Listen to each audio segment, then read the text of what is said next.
오늘 우리는 욥기에 참 이제 슬픈 장면이 시작되는 것을 보게 됩니다. 우리 2장의 마지막에서 욥의 세 친구들이 찾아와서 욥에게 가까이 찾아오고 욥과 함께 울고 침묵 속에서 욥 옆에 있었다는 그 이야기를 나누었습니다. 이제 욥은 그 친구들 앞에서 이제 자신의 삶을, 자신의 슬픔을 이제 있는 그대로 토로하고 또 애통해하는 장면들이 나오고 있습니다. 이제 욥이 드디어 이제 입을 이제 3장에서부터 입을 열기 시작하는, 자신의 고통에 대해서 입을 열기 시작하는데요. 아마도 가장 관심 있게 쳐다보는 존재가 두 분 있을 거예요. 첫째는 사탄이 이제 기대함으로 쳐다. 이제 드디어 욥이 하나님을 저주하고 하나님을 원망할 것이다, 신앙 버릴 것이다, 다 기대함으로 욥이 무슨 말을 할까 딱 쳐다보고 있고, 또 그다음에 하나님도 욥이 무슨 말을 할까 아마 기대함 속에서 딱 보고 계실 것이에요. 갑자기 이런 생각이 들었습니다.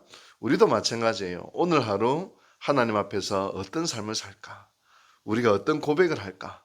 어쩌면 하나님이 딱 쳐다보고 계시고, 마귀도 기대함 속에서 딱 쳐다보고 있고, 하나님도 기대함 속에서 딱 쳐다보고 있지 않을까요?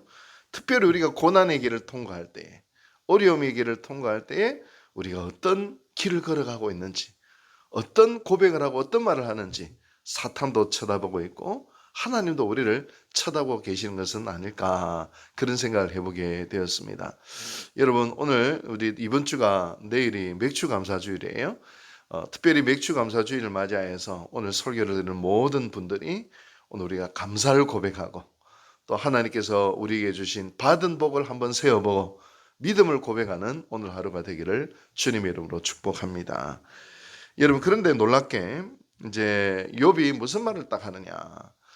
당연히 어떻게 하나님을 찬양할 수 있겠어요? 예, 여러분. 근데 욥이 딱 보면서 오늘 1절부터 10절까지 일어난 것은 자신의 생일을 저주합니다. 자신이 태어난 날을 저주합니다. 하나님을 저주하고 원망하지는 않아요. 자기의 태어난 날을 원망하면서 내가 난 날이 멸망하였더라면 얼마나 괴로우면 자신의 생일이 없어졌으면 좋겠다, 그렇게 고백하겠습니까?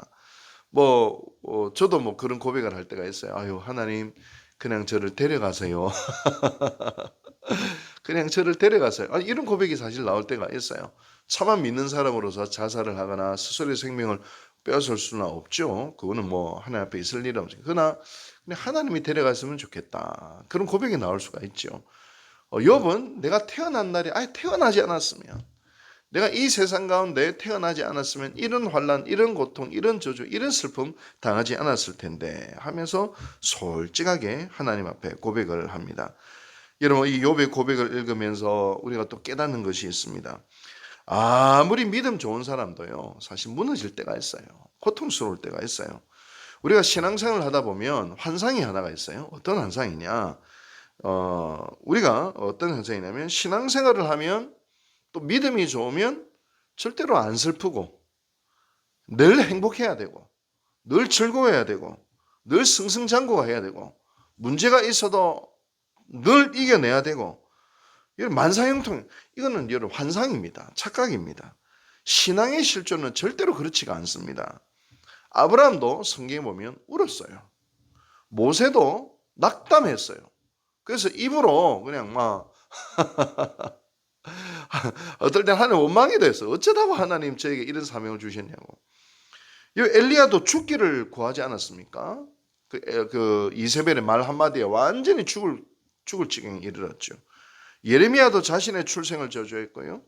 심지어 사도 바울도 자신을 한탄했어요. 오라, 나는 공고한 사람이로다 하면서 얼마나 깊은 한탄 속에 있었는지 모릅니다. 오늘 욥도 같은 고백을 합니다. 이것은 믿음이 없어서라기보다는 너무 고통스러워서, 너무 힘들어서, 너무 아파서, 그래서 인간의 연약함 속에서, 고통 속에서 터져나오는 그렇던 자신의 생일을 저주하는 그런 일들이 있기 때문에 아파서 그렇습니다. 여러분, 우리가 놓치지 말아야 될 것이 있습니다. 욥은 자신의 출생을 저주했지만 그렇다고 하나님을 저주하지는 않았습니다. 하나님을 떠나지 않았다는 게 중요합니다. 하나님을 떠나지 않았습니다. 여러분, 때로는 우리가 고통스러울 때 하나님 원망할 때가, 하나님 왜 이러셨습니까? 저한테 왜 이렇게 하십니까? 어떻게 이렇게 여기까지 저를 몰아붙이십니까? 라고 하나님을 향하여 원망할 때가 있지만 중요한 것이 있어요. 하나님을 떠나지 않는다는 것. 그 원망과 그 애통과 그 고통도 하나님 앞에서 했다는 것. 그러면 그게 기도가 된다는 거예요. 기도했다는 게 중요합니다. 하나님을 떠나지 않았다는 것이 중요합니다. 사탄은 지금 욥이 하나님을 저주하고 떠나기를 기대하고 있어요. 기대하고 있습니다.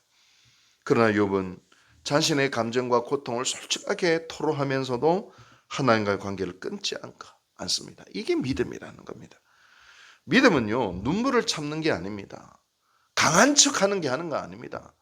나는 아무 문제 없어. 호언장담하는 게 믿음이 아닙니다. 진정한 믿음은 하나님 앞에서 애통하는 것. 하나님 앞에서 울 줄 아는 것. 하나님 앞에서 그냥 자지를 질 줄 아는 것. 하나님 앞에서 호소할 줄 아는 것. 이게 믿음입니다. 하나님 앞에서 하는 것이 믿음입니다. 믿음은 울면서도 하나님 앞을 떠나지 않는 것이 믿음이요. 그것이 기도입니다. 사랑하는 성도 여러분, 오늘도 우리가 살아가면서 왜 이런 일이 나에게 일어났을까 하고 묻는 순간이 왜 없겠습니까? 병이 찾아오기도 하고 갑자기 가정 경제가 힘들어지기도 하고 또 사랑하는 사람들이 또 내 곁을 떠나가기도 하고 또 하늘나라 가기도 하고 우리는 쉽게 이해할 수 없는 일들이 우리의 삶 속에서 연거푸 일어날 때도 있습니다. 그때 하나님 앞에서 강한 척 할 필요는 없습니다. 사람들 앞에서는 좀 강한 척 할 수 있지만 하나님 앞에서조차 우리가 위선을 떨거나 강한 척 할 필요가 없습니다. 성경은 우리에게 가면을 쓰지 말라고, 가면을 쓰라고 말하지 않습니다. 하나님은 우리의 진짜 마음을 듣고자 하십니다. 그러므로 울고 싶으면 하나님 앞에서 여러분 우십시오. 우셔야 됩니다. 기도가 잘 나오지 않더라도 하나님 앞에서 주여 주여 외치면서 주의 이름을 부른 자는 구원을 얻는다 했잖아요. 그렇죠? 주여 주여 막 내가 뭘 기도해야 될지 모르면 그냥 주여 주여를 외치면서 주님 앞에 우리의 감정을 토로해 놓으십시오. 하나님은 우리의 탄식, 우리의 눈물, 우리의 애통, 주의 이름을 부르는 우리의 호소를 듣고 계십니다. 이게 중요합니다. 오늘 욥기의 말씀은 우리에게 하나님께서 우리의 슬픔을 우리의 아픔을 감당하지 못하시는 분이 아니라 우리의 깊은 탄식까지도 나와 아뢰기를 원하시고 받아주시고 들으시는 분이심을 이야기하고 있습니다. 오늘 새벽에 혹 누구에게도 말하지 못하는 깊은 상처가 있으십니까? 하나님께 그대로 가져가십시오. 우리 주님은 우리의 눈물을 책망치 않으시고 우리의 연약함을 비난하지 아니하시고 우리의 통곡과 애통을 외면하지 않으시는 분이십니다. 듣고 응답하시는 분이십니다. 오늘 우리의 기도를 들으시는 하나님께 우리의 마음을 올려드리시는 참으로 복된 이 새벽 기도의 자리, 하나님 앞에 있는 자리, 그 자리가 될 수 있게 되기를 주님의 이름으로 축복합니다. 기도하겠습니다. 사랑의 하나님 아버지, 욥처럼 말할 수 없는 고통 가운데 있을 때에도 하나님 앞에 나아갈 수 있는 믿음을 허락하여 주시옵소서. 어떤 상황 속에서도 하나님 앞에서 몸부림치며 하나님 앞에서 애통하고 심지어 하나님 앞에서 원망하고 하나님 앞에서 우리의 감정을 털어놓는 바로 그것이 믿음임을 알게 하여 주시옵소서. 결코 하나님은 우리를 외면하지 아니하시는 분이심을 우리가 믿을 수 있는 바로 믿음을 가지고 나아갈 수 있는 하나님을 붙드는 믿음을 허락하여 주시옵소서. 오 주님, 사랑하는 성도들을 위로하시고 길을 보이시고 지혜를 주시고 힘을 주시고 용기를 주셔서 아버지 그 시간들을 넉넉히 이겨나갈 수 있는 은혜도 허락하여 주시옵소서. 이 모든 말씀 우리 주 예수 그리스도 이름으로 감사하고 기도하고 축원하옵나이다. 아멘.